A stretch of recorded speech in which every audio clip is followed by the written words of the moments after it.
Good. Okay. All right, everyone. Meeting will come to order.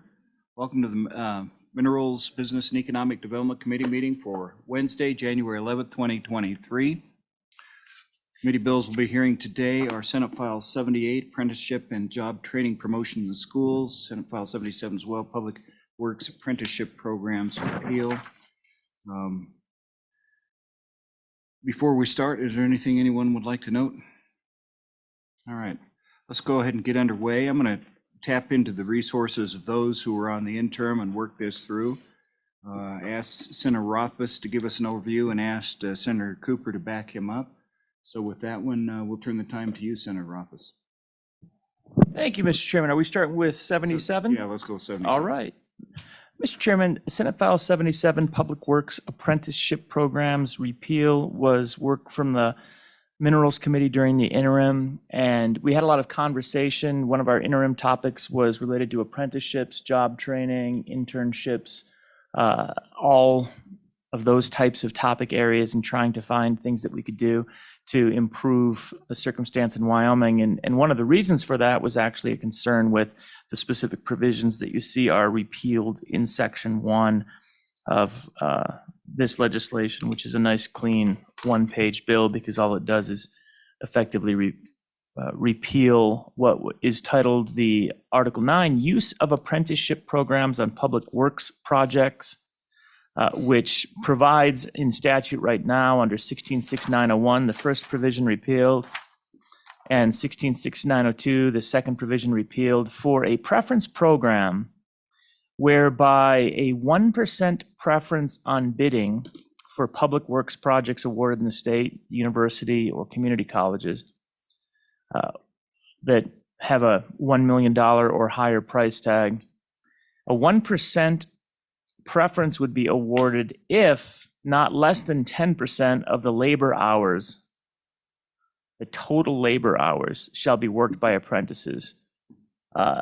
The concern isn't that that's a bad idea, it's that nobody took advantage of it because realistically that 10% number was just colossal relative to the number of hours that folks could get. So the testimony that we heard during the interim at the meetings that we considered this were that while we want to achieve the objectives of the existing statute, we weren't getting there, and that we might try some other ways to go about it.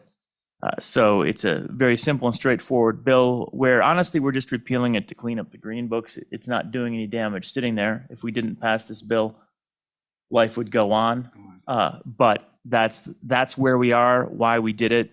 And again, we had not heard, I think, that it had ever been utilized because nobody could really put together a full 10% apprenticeship workforce for any major projects. And I'd see if Senator Cooper had anything else to add to that. Would you like to add to this?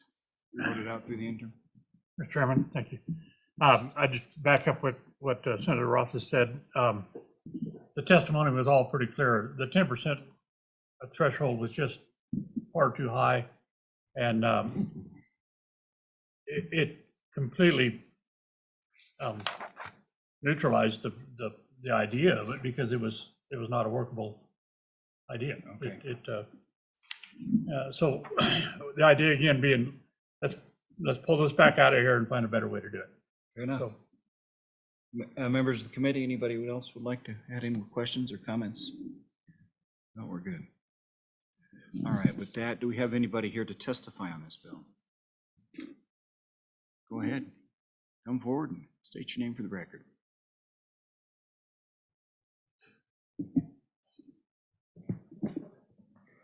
Good afternoon, Mr. Chairman and members of the committee. I'm Katie Legursky, Executive Director of the Associated General Contractors of Wyoming. We are very supportive of repealing the Public Works Apprenticeship Program. We support the intent of the program, but it is simply not practical.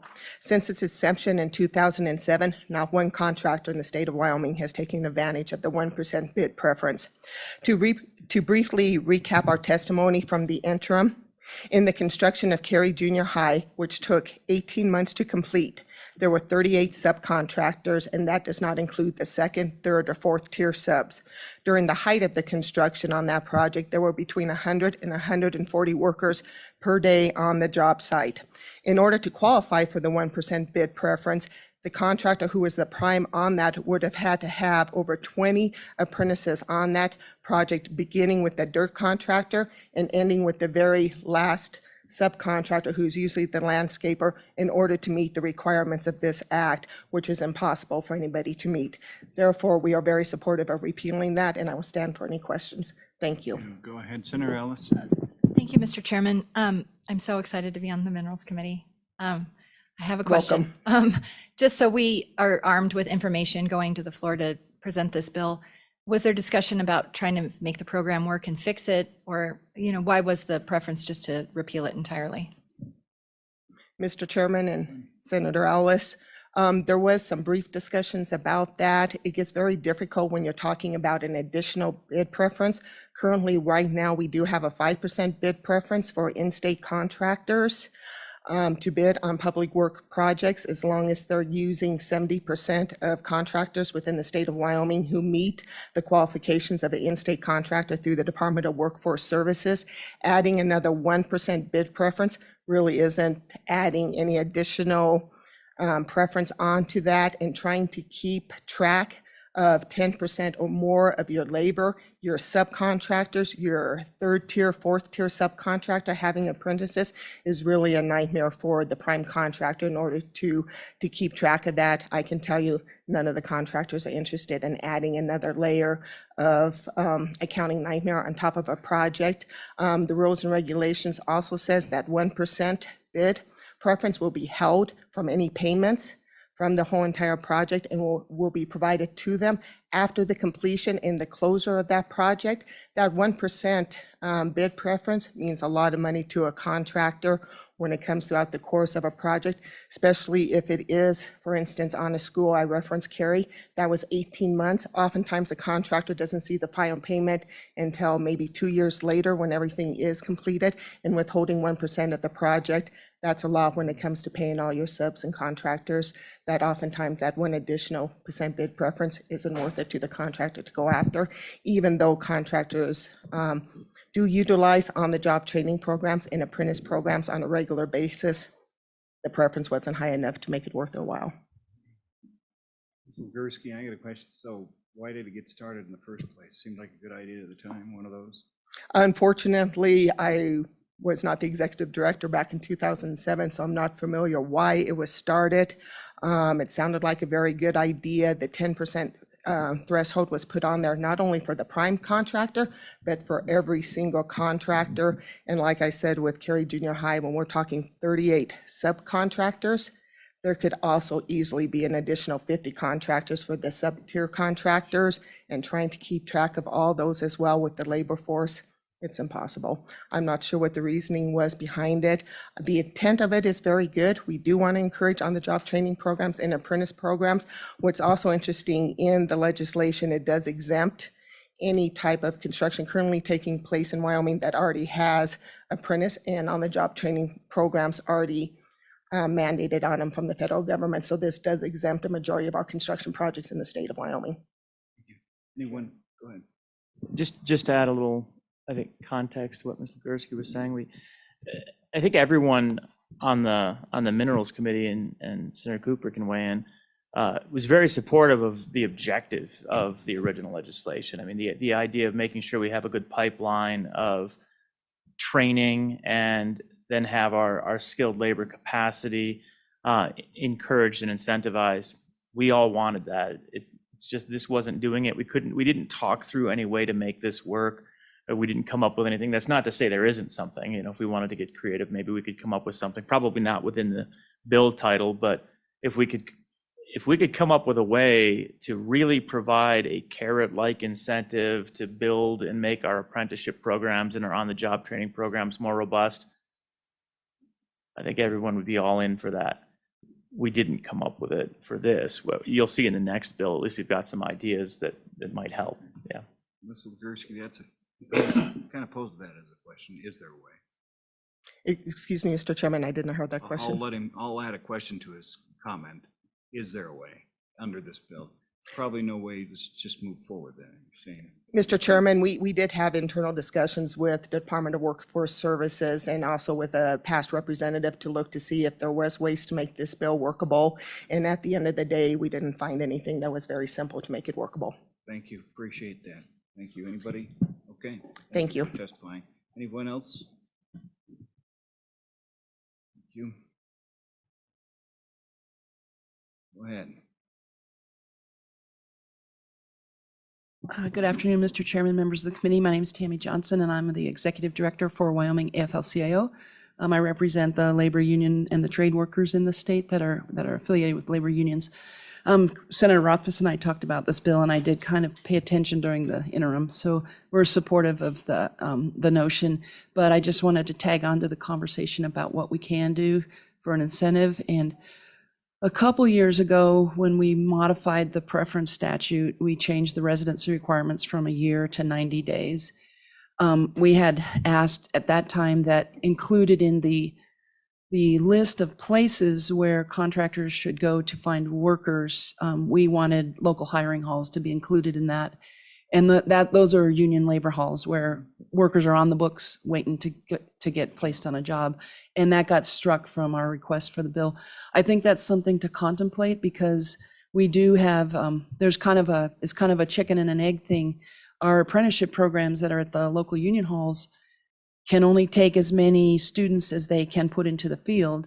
And so if we have a lot of contractors who don't want to be signatory with a union on hiring apprentices, then we don't have a place to send those young apprentices. So it's a little bit of a chicken and an egg. But if the preference statute said also go look at workforce services, go look at all these other places, but also go to local hiring halls and work out the deal. You know, the unions want to put kids to work. They want to put their apprentices to work. And so there's always room, especially when you're working with unions, to negotiate and talk about what that would mean. So I don't have that as a proposal this year. I didn't run it. I would be happy to see if Well, somebody wanted to run that Thank you. tiny amendment. Johnson, I sense we're on the way to a repeal here, but. Yeah. I don't think it would fit in this bill Okay, particularly, all right. but as far as an idea, it's an idea that we could perhaps Appreciate that. pursue. Just curious, where are these halls located? Are they digital halls or these are? Nope, we have a big training center for electricians in Casper. They have a waiting list to get apprentices on there because they only have a certain number of places they can put them. We have operating engineers apprenticeship program that pays, and this is the thing about the union apprenticeship programs is they pay their travel, they pay their room and board, they pay for everything except their tools and their boots, things like that. They pay for everything for these guys to get trained, and then while they're on the job, they're being paid. So so if we have operating engineers have a state-of-the-art facility in Texas that we fly the apprentices to, they get trained, they come back. If we can place them on a job, those are the guys that run cranes, heavy equipment, drones, all that kind of stuff. We have here in Cheyenne, we have a local plumbers hall where they train plumbers and pipe fitters. We also have a heat HVAC apprenticeship program here in Cheyenne. We have the ironworkers local is in Casper. They have a apprenticeship program there with a training center. I know the carpenters is in Montana, and they also pay to have the kids come up there and get trained to be a carpenter. And then the Boilermakers are in Denver, and we pay to have So them you're go down saying there. We've got real live workers ready to go. They have requests for people to be in their programs, and they just don't have a place to send them to be on the job. So a little bit of a bottleneck there, and it's sometimes political, sometimes it's just structural, but I think we can work together to solve that. Because as you know, we have a lot of work needs coming up, and we want to get people trained, so. Any other questions for Ms. Johnson from the committee? Thank you. Thank you. Yeah, thank you, Mr. Chairman. Anybody else would like to testify? All right, anybody online waiting? Okay. Committee, what's your pleasure with this legislation? 77. We got a motion by Ellis, second by Cooper. All right. Work the bill, anything, it's all on one, as the good Senator Rothfuss noted. One pager. Anybody wants to mess with the one pager? Question. Okay, question being called. Take the roll. Senator Cooper, Aye. Senator Ellis, Aye. Senator Jones? Aye. Senator Ruth Rothfuss? Aye. And Chairman Dockstader. Aye. So there are 5 ayes and no. Thank you. Senate File 77, Public Works Apprenticeship Program of Repeal. Committee, who would like to put it on the floor? I'm happy to, Mr. Okay, Chairman. one page. Senator Ellis has it. Thank you.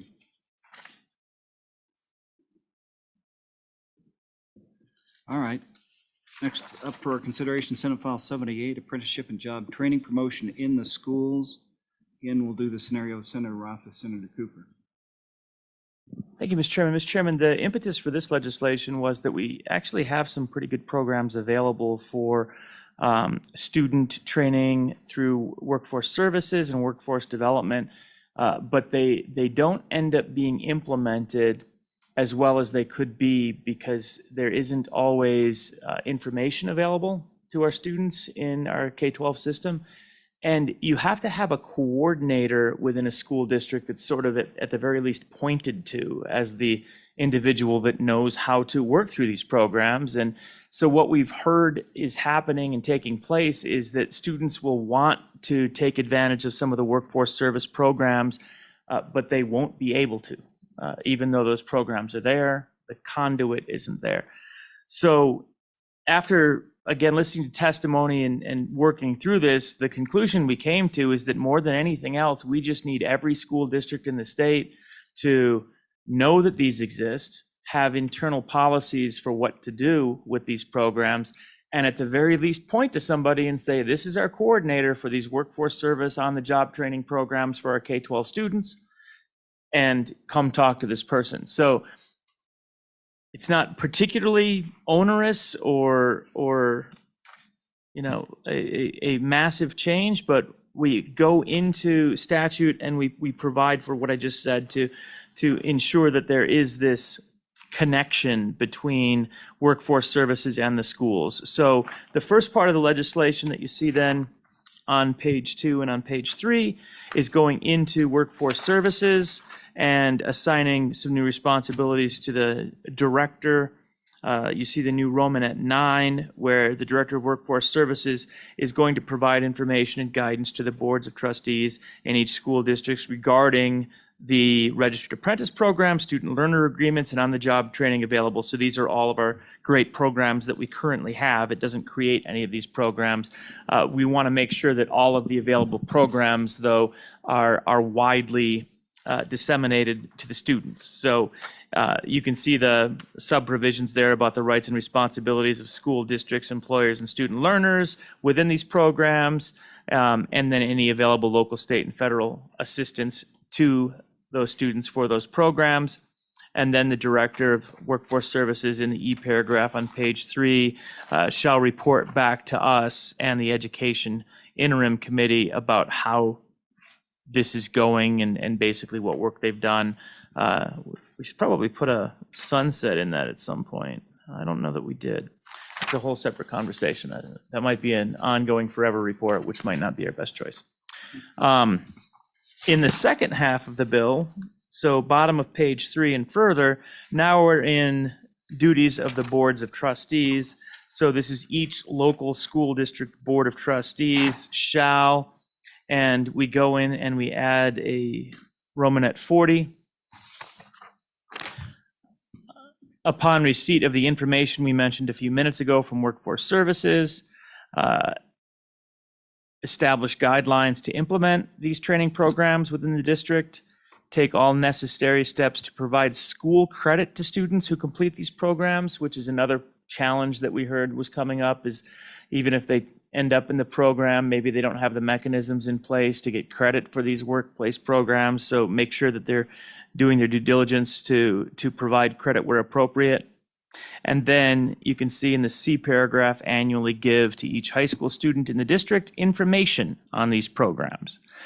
Section 2 is promulgation of rules by Workforce Services. Section 3 is the school district trustee language, getting them up and running. And then 4 is the split effective date so that it goes into effect July 1st, 2023, but we provide the authority in the B paragraph that they can start doing their rules, regulations, and other work upon signature into law. That's the bill. Thank you. Senator Rothfuss, did anybody from the schools get involved in intern work on this? Mr. Chairman, yeah, we heard from Department of Education. I believe they attended some of our meetings. Workforce Services was always involved. And honestly, I'd have to look back at my notes to see if we heard from the School Board Association at any point. We definitely didn't get any feedback or objection or any concerns. It's not very onerous. So I don't recall anyone objecting. Yeah. Mr. Co-Chair? Senator Ellis. During the interim, I'm looking at the obligations of the school board or school boards, and it's under their shall section. My experience is anytime it's in the shall, there's always pushback. I think my biggest concern is that we put this on the books and there's no mechanism for us to follow up. When we ask all the 48 districts, have you done this? How's it going? We'll want information on that. And I don't see anywhere in here how that is going to get captured for us to see if this is working. So I was wondering if there was any discussion on how we're going to make sure that the districts are actually following through. And I say this with love, but there's a lot that we ask of them that there's not follow through with policy and guidance. Either one of you two gentlemen, where you wrote it out? Mr. Chairman, I believe in section, where are we at here? Page 3, line 6, where we're asking for a report from the department on how this is going. And we've also directed the department to promulgate the rules. I think the department will step up and ask the school boards for feedback, and is the direction we were headed. Do we need to clarify that a little bit, possibly? Mr. Go Chairman. ahead. I think, Mr. Chairman, my concern is if the Department of Workforce Services sends out a survey, I think it's how the Department of Ed usually handles that. And districts are at their free will to complete that information and submit it or not. And so I'm just worried about, if we have a large number of districts not providing information about what they're doing to comply with this. Senator Ellis, do you want to stiffen that language up a little bit? What would you see as a solution here? I don't know, Mr. Chairman. I'll give it some thought, but that's my concern. Go ahead. Thanks, Mr. Chairman. So the sentence that theoretically addresses that is the page 3, lines 11 through 16, which says the report shall include information on efforts each school district has taken to link the program opportunities, et cetera. So that is the Department of Workforce Services putting together that report and then theoretically contacting each school district. Senator Ellis, though, is speaking from experience from the Education Committee, where we've sent out a lot of surveys, and we're often annoyed at the 50 to 75% is probably the standard response rate, and of our 48 districts.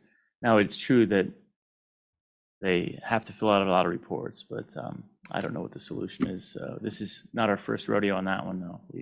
We've seen that before. Further comment from the committee? Comment from the committee. All right, let's go to those in the audience. We have anybody here testifying on this bill? Go ahead. Yes, what we could do while you're coming up, you can, I'm thinking out loud here as you come up. You could maybe put an amendment out on the floor, and that would bring the attention of the school folks to us. What do you think about it? Okay. Go ahead. Mr. Chairman, members of the committee, Tammy Johnson with Wyoming AFL-CIO. So interesting kind of thought. I've been thinking about this bill since it left committee earlier this year. And I think one of the things that would be a nice addition to it is, when a school district sends out publications, they have to have the Hathaway logo on their stuff so that parents are aware that there's a Hathaway program, and the emails that you get, the hard copy mailings, everything. And I think it would be a great idea to add a workforce development apprenticeship logo next to that. So we're saying, we're helping you go to college, we're helping you get a skilled trade, a career path education piece. And, it doesn't help with Senator Ellis's question about how do we know school districts are doing this, but it does provide physical evidence that they're at least notifying young people, students, about the program and about the opportunity. Which is half the battle, Big push to have all that. So I don't know what part of the statute that's under. I think it's under the Hathaway section. So I don't know where you would amend, but that was kind of an afterthought on my part, and I apologize for not having it sooner, but I thought, wouldn't that be cool if at the bottom of every piece of mailing It fits in with the overall push. that were there? Yeah. So anyway, this is a great, great opportunity as a former high school teacher. I know that that I feel like kids were often shortchanged when they didn't know about these other opportunities. And I have many former students who I call for plumbing, electrical, all these things that they're getting trained in. And my own daughter is considering a career in culinary arts, and I hope that she'll pursue that because she's found out college isn't really her thing, and I want her to have that opportunity as well. So anyway, I think it's great that we're going to let kids know more about this and help schools set up a structure for it. So, yeah. Oh, I don't think your former students would turn you down for a little, to come and help you at your house, so. You got to pick the right ones, though. You know? Senator Ellis has an amendment. Oh, never. No? When we get to it. Okay. good. Thank All right, any further comment on the bill? Was any further in the audience? Go ahead.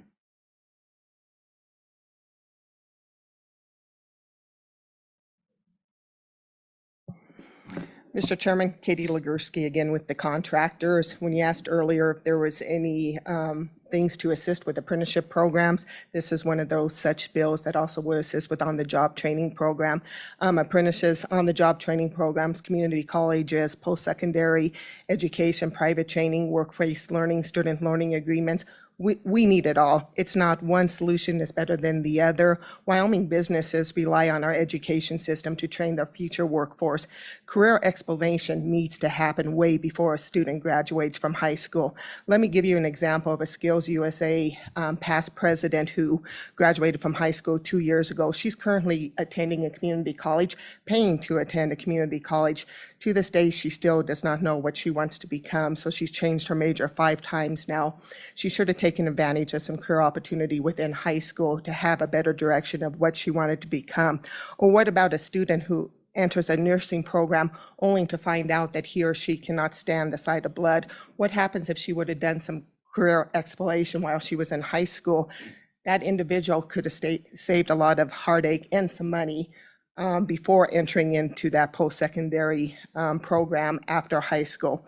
Throughout the last several years, our members have tried to work with our local high schools to have students doing an internship or a work-study program, only to be turned away from the district because they didn't have a procedure in place, nor did they understand how some of the liability would work for such a program. In 2001, former Chairman Greer championed H.R. 239, which allows a work-study learning opportunity with businesses who are deemed extra hazardous, which is oftentimes referred to within the construction industry. This allows students who are 16 and 17-year-olds to go out there and do a work-study program, and they also allows them to comply with the U.S. Department of Labor child provisions. This piece of legislation was extremely important to us because those 16 and 17-year-olds who go to do a work-study program or a student learner program, they must have some sort of liability insurance, and that falls under our Wyoming workers' comp, and that is what this legislation did. When this program was passed, we had numerous juniors and seniors in the Northeast community who had opportunities to do a work-study program with local contractors over the summer or for a couple hours during the school day. When we went and approached the school district, they were very supportive of this, but they didn't understand how this worked, nor did they have a procedure in place. So that student, that teacher, and that local businesses was turned down simply because they weren't familiar with this program. Just because they weren't familiar with it, that's not fair to that student who is pursuing different career paths prior to going into the field after graduation. But let me give you an example of a successful program in high schools that do happen because of work-based learning programs. And I'll use my nephew, who is a senior, who is going to school just 4 hours north of this. For his junior year, he elected to take a program called Working Smart. Marco had no idea what career path he wanted to take until he took this elective class. During this class, he learned how to write a resume, a cover letter, a resignation letter, develop a personal budget, and other useful skills to enter the business community. He took a number of assessments until his teacher and he discovered he might want to explore becoming an electrician. They took it one step further. The school went out there, worked with local businesses, and found a local business in town who was willing to take on my nephew as a student learner.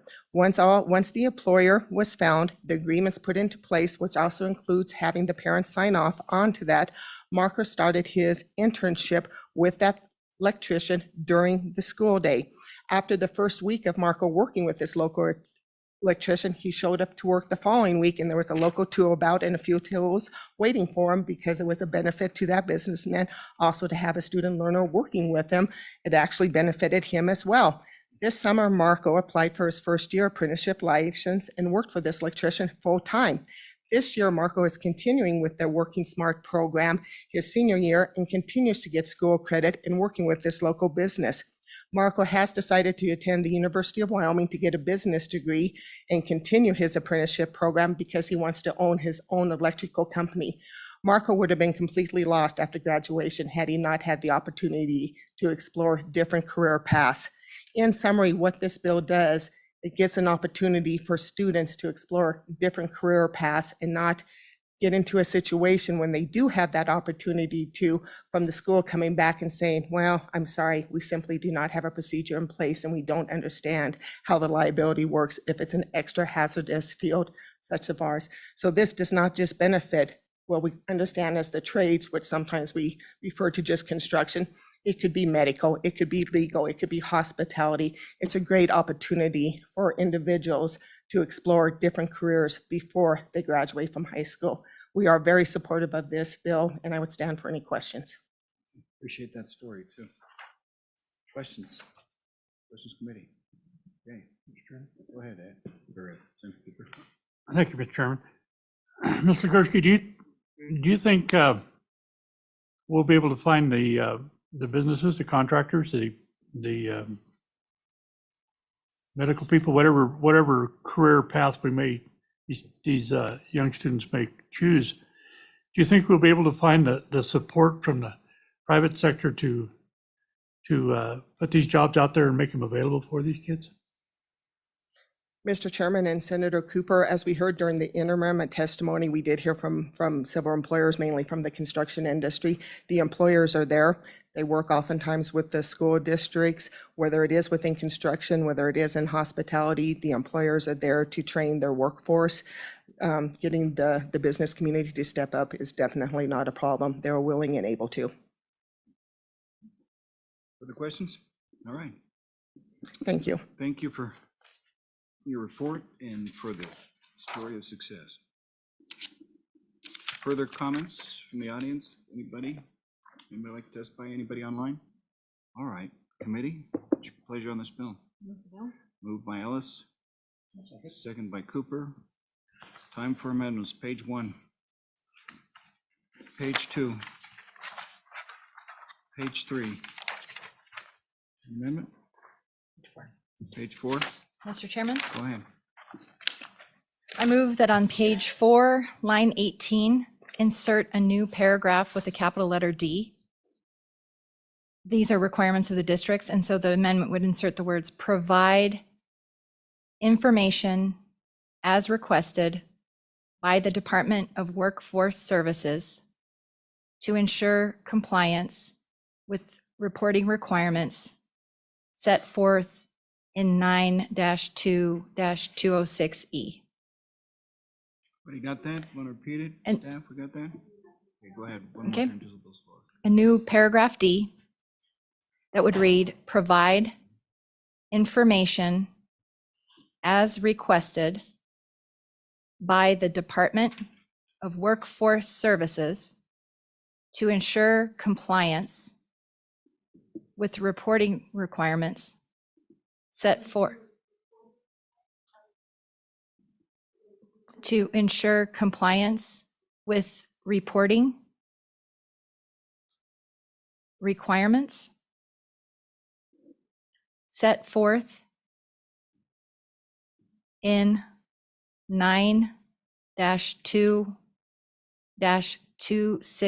9-2-2602E. And Mr. Chairman, I'd ask for the latitude if LSO needed to wordsmith that a little bit or otherwise make it conform to their drafting standards. Fair enough. We're good with that? All right. Okay, anybody want to add to the amendment? Okay. Okay, move the amendment? Moved. Okay, Oh, I move. moved it. Yeah, second? Second.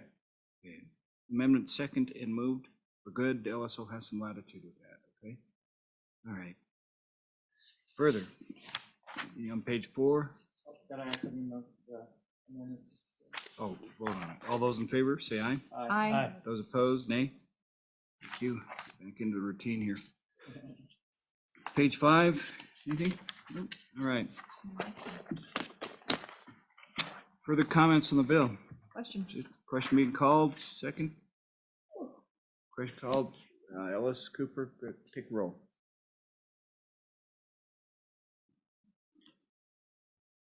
I'm sorry. It's okay. Senator Cooper, Aye. Senator Ellis, Aye. Senator Jones? Aye. Senator I'm sorry. Rothfuss Aye. and Chairman Dockstader. Aye. Bill passes. Senator Ellis, where you've got the amendment, do you want to take the bill, or does somebody want to take the bill and let Ellis explain the amendment? What's your thoughts? I defer, Mr. Chairman, if someone else wants to present the bill. Okay, Senator Rothfuss, you'll take it? Yeah. And I think you're good with the amendment, but Senator Ellis stands ready. Thank you for finding some solution there, Senator Ellis. Appreciate it. Okay. All right, folks, that takes care of today's agenda. I got to ask on the, we got Friday's meeting, but I've got an earlier notice that went out, then was withdrawn.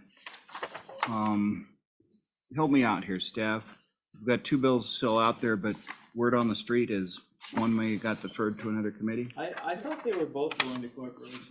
75 went to travel, Okay, and, 76 went to, well, and actually, on the list she gave me last night, I don't even have 76 on here, so I'm not sure where it went. And she's doing more bill introductions at 2 this afternoon. It's 76.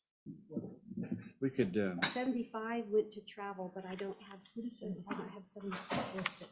decentralized autonomous organizations. What's this one? Are you sure went to travel? I think it went to corporations. Okay, we can, oh, I'm sorry, corporations, yes, there's Corporations, travel, okay. corporations, but I don't have And 76. is also, I believe, going to corporations, but hasn't been written yet. Okay, so it's Hey, gonna be folks. read in at 2. Corporations has rated our bill So supply. right now, I only have, in your committee, I only have the 77 and 78 that you just did. Okay, we won't have a meeting on Friday unless they can, the floor leader finds some more work for us. If you want those bills and corporations doesn't have any, there's no reason not to. I mean, it was really, I don't know which one to send it to. They're my blockchain bills. Yeah. And You're I on ended up corporations, going- aren't you? no, I'm not. Oh. I'm on here, but they were both a little more corporations-y, but they're not. Let's leave them for there until I can talk to the floor Yeah, leader. yeah. Let me bring them home. Yeah, no big deal. Stay If we tuned. need some bills, we Yeah. use those. So at this point, we don't have a Friday meeting. Things could change. Watch the internet. Okay. You know, the introductions to All this. right. Yeah, thank you, everybody, for your work. I'd just like to acknowledge this committee. We got a good committee. We got someone that lives the energy sector down in Rock Springs, runs a business as well. We have our own legal counsel on the committee. We have someone that lives the energy sector every day when he's not here. And we have a good professor. This is a good team. Thanks, everybody. Let's go to work this year and get some things done. Appreciate it. Good. Meeting adjourned. Thank you.